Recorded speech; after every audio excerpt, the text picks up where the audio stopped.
Good evening, everybody. It's been really great to see all these amazing projects. It's super inspiring and super stoked. I want everyone to win. I just get really excited when there's so much work being done. So I'm honored to be here. I serve on the board of directors for the Shanti Uganda Society, which is a Vancouver-based organization, nonprofit, and we recently just got our NGO status in Uganda as well.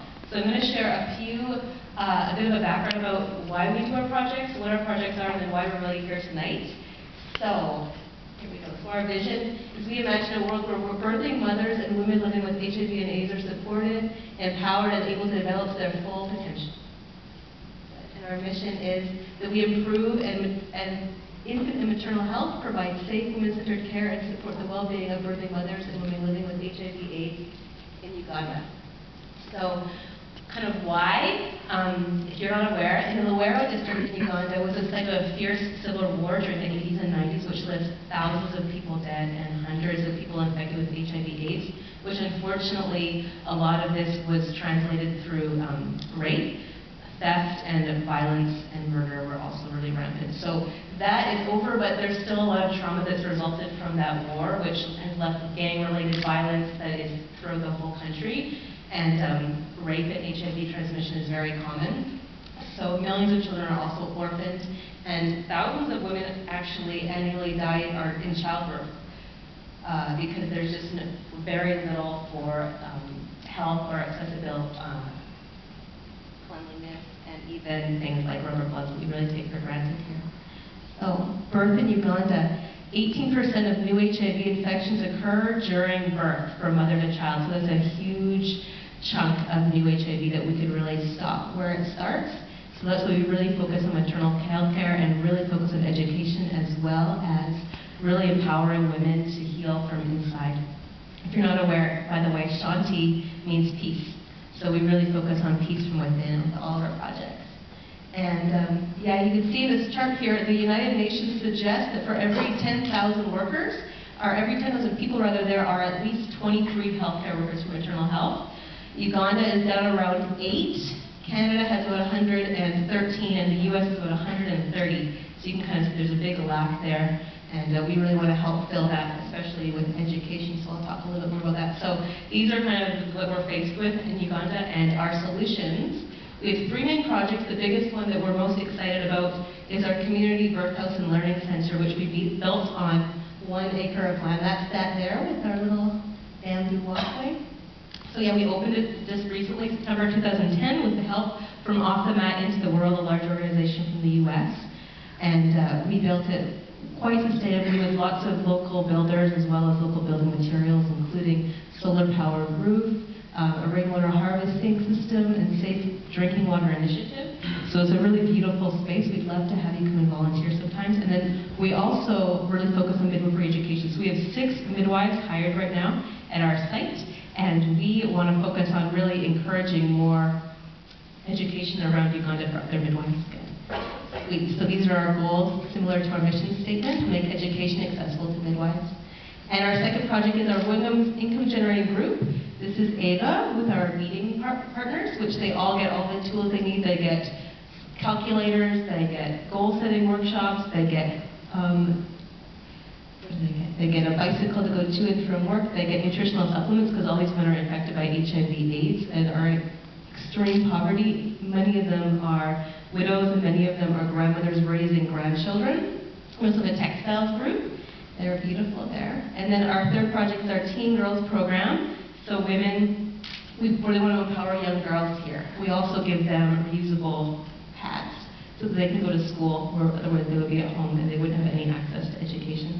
And then we really teach them as well about empowering their own sexuality, and we teach them as well about rape and things like that, so that they get to be really educated and informed and empowered as they grow up.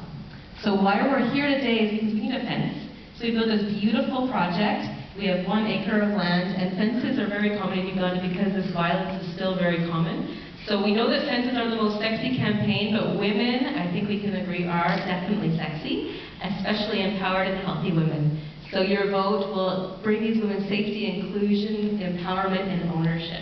And one current story actually is that women currently that are giving birth at the birth center are guided by a guard, 24-hour guard we have with a gun, to the outdoor latrine. So you can imagine if you're in labor, you have to urinate quite frequently, and feels a little bit, not the most relaxing space to give birth when you're guided by a man with a gun. So we love for your vote, because changing the health of a woman could change the health of their child, as well as their family and their community. So yeah, vote for us and volunteer with us. We'd love to have you. Thanks.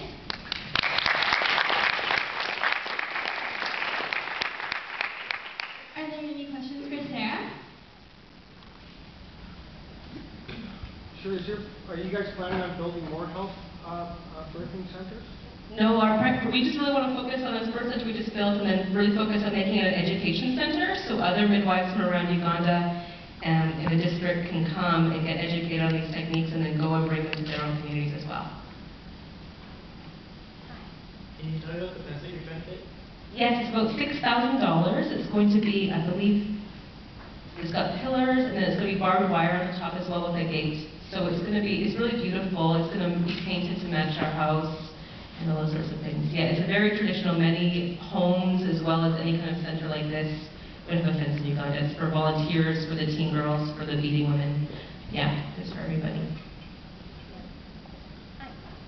I guess just in terms of curiosity, you mentioned how HIV is transmitted from the mother to the child during birth, and I was just curious how that happens and how it can be prevented. Hygiene, like there's so little availability for help, or especially help, so they don't even have rubber gloves. So another one of our initiatives is, donating $15 you can donate a birth kit to a woman so that she can have a healthy birth. Just like, blood and things that gets a little bit messy, which it often does, because there's often complications, and then it's just really easy in those moments immediate transfer. So we want to focus on that where it says. So throughout the evening, we've seen a number of presentations in which children and women are pictured. Yep. And I just want to quickly touch on the issue of informed consent with regards to whether these people know that their pictures are being used. And this not only applies to yours, but also a number of other presenters. So just wanted to get your thoughts on that.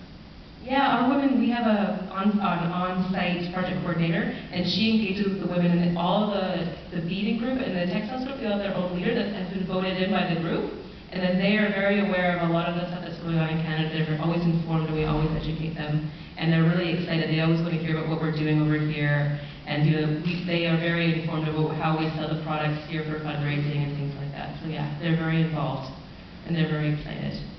Yeah. All right, thank you for the question. We will now give you next up is Francis Hing from Experience and Thoughts.